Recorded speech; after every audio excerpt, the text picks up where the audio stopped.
प्रथम कथा तो है हार्डवर्क तो बिना किसी संभव नुह हार्डवर्क सहित एवं समय आसी स्मार्ट वर्क कर हार्डवर्क और स्मार्ट वर्क इंटीग्रेशन ही आमको गोटे भल रिजल्ट दब मु एमएससी फर्स्ट इयर रू प्रिपरेशन स्टार्ट करी 4 ରୁ 5 घंटा मिनिमम पढ़ुली सबुदिन पढ़ा चेष्टा करी आउ टॉपिक वाइज प्रिपेयर करी कौ टॉपिक को केते समय टाइम देवी आउ दिन को निज डेली रूटीन गोटे मेंटेन करी से अनुसार ही पाठ पढ़ुली स्कूल बेलू ही मुझे इंस्पिरेशन पाई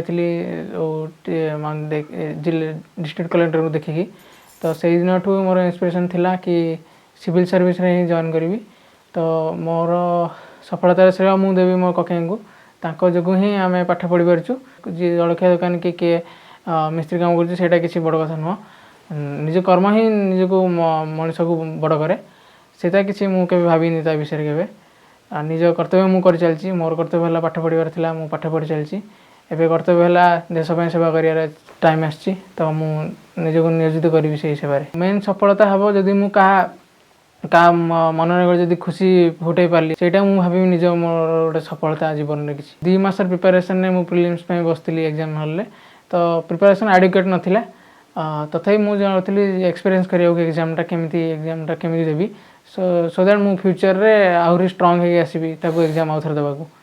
तो सेकेंड अटेम्प्ट रे जहाँ भगवान का आशीर्वाद रू रैंक 67 रैंक पाई यूट्यूब गोटे इंडिस्पेंसिबल पार्ट है आम यूपीएससी प्रिपेरेसन जेकोसी सब्जेक्ट किसी ना कि उपादेय भिडियो जदि आप किसी बुझी पाना तो आप आराम से देखिपारे निजर फंडामेंटल क्लीयर करेंगे एजुकेशन ही मोर प्रथम ये